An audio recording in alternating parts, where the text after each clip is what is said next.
Hey, what's up, everybody? My name's Keith Beard, and I want to talk to you today about some strategies you can use to get students to read independently across the curriculum. A lot of times, students are given assigned readings that don't have any structure to them and don't have anything that they're supposed to do with it. They're just supposed to read it, and that's really one of the worst things we can do for students, because if they don't know what the reading is for, or they don't have any prior knowledge that they can attach to it, they're not going to make meaning of the text. It's really important that we give students the tools to be successful as readers, because the Common Core curriculum has tasked every subject with teaching literacy, with teaching the ability to read text in that discipline. So it can't just fall on the English teachers to teach kids how to read anymore. It has to be in the math classes, in the science classes, in the social studies classes, and even in electives. So how do we get students to read a text and make meaning of it? There are three important pillars for getting students to read and successfully make meaning of the text.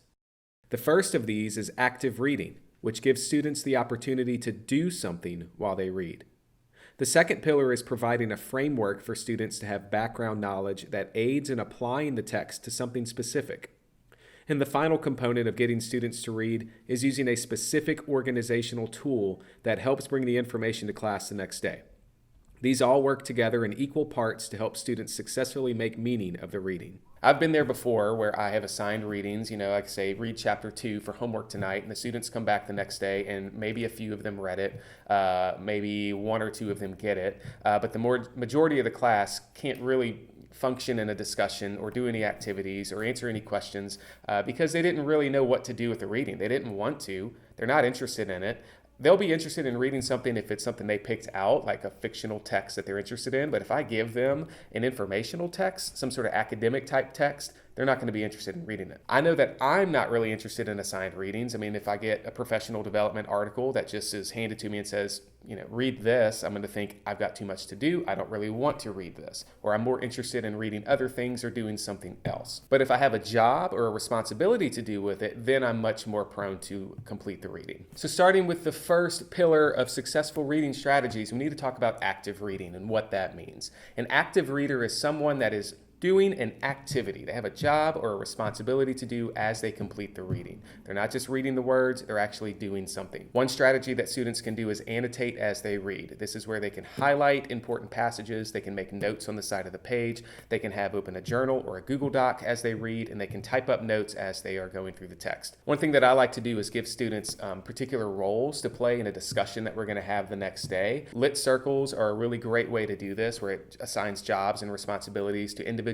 students so that they come in and can collaborate with a group. One thing that I'll do with lit circles, though, because this is a common practice, especially in English courses, I like to complicate the roles and make them a little bit more silly or a little bit more fun. So instead of just being a discussion director, I like to call them the wizard, because they're going to cast a spell and conjure up a conversation among their group members. I also like to throw in a concept of like a trickster, someone that does some outside research along with the text. This has to be someone that's going to be like really interested in the text, and I know I can trust them to do a little extra to bring to the conversation. So you have a trickster for the group, and they come in with some outside research or maybe a current event they can connect it to, and then they can interject that into the conversation.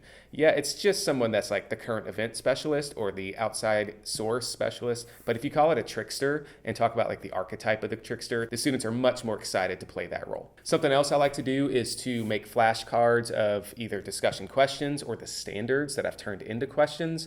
I know I take our informational text standards and turn those into color-coded questions, and then I divvy them out to all the students so that each student has one of them to complete when they come into the class. So each student will have like one of those questions that they'll be responsible for bringing to their group, and that way I can hit the standards, I can have the students thinking about them, and they know that they have a job to do. One thing about giving an active reading assignment or giving them something to do with the text is that it can't be busy work. It has to have something that it has to be relevant to the text that they're reading and also be relevant to the activities we're going to be doing. So just giving them a list of questions to answer with a text is about the same thing as giving them an assigned reading with nothing to do.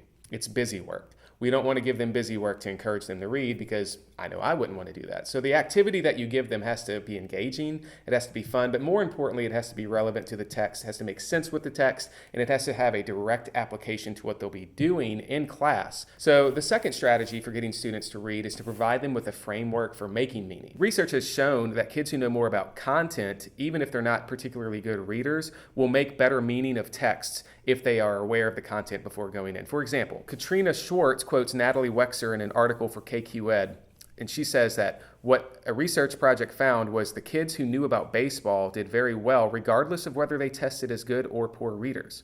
And even more telling, the kids who knew more about baseball but had been identified as poor readers performed better on the baseball-focused reading comprehension task than children who were deemed good readers but who didn't know much about baseball. When I teach my students The Outsiders, I start by teaching them social identity theory as a theoretical framework that we can study and understand as we look at the text. This gives students a vocabulary to use when trying to do an analysis of the characters so that we're not just talking generally about the main characters. We have like some real psychological terms that we can use to explain the decisions and the conflicts and the character choices and all the things going on in the text. It's much more grounded in something like a framework as opposed to just saying, hey, let's read this book that you've never heard of and aren't really interested in reading, but I want you to read it independently and make meaning of it, and I hope that you do well on the tests and the essays. Giving them that framework really helps them make meaning of the text. One reason for this is that a lot of times when students are reading something, they start, it might be on a subconscious level, but they start by making inferences and making connections with things that they know.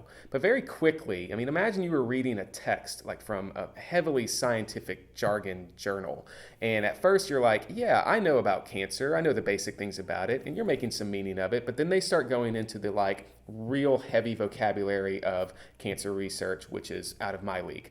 And so I would start like being unable to truly comprehend what the text was about, and I could slog through it, but ultimately I'm probably going to put it down and just wait on someone to accommodate it for me as an audience. Daniel T. Willingham, writing for the American Federation of Teachers, touches on this.